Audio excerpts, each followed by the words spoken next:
இந்த புதிய நாளிலே ஆண்டவராகிய இயேசு கிறிஸ்துவின் நாமத்தினாலே உங்களை வாழ்த்துகிறோம்.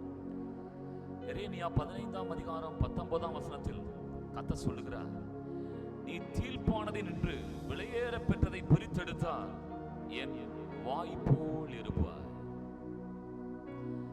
இன்று அநேகருக்கு கர்த்தருக்கென்று பயன்பட வேண்டும் என்கிற விருப்பம், அதற்கென்று ஊழியம் செய்கிறார்கள். ஊழியத்திலே நாம் எப்படி இருக்க வேண்டும்? ஆண்டவருடைய வாயாய் நாம் காணப்பட வேண்டும். தேவன் பேசுவதுதான் நம்முடைய வாயிலிருந்து புறப்பட வேண்டும். நமது வாயும் அவரது வாயும் இணைக்கப்பட்டு அவர் பேச அந்த வார்த்தைகளை ஜனங்கள் கேட்க வேண்டும்.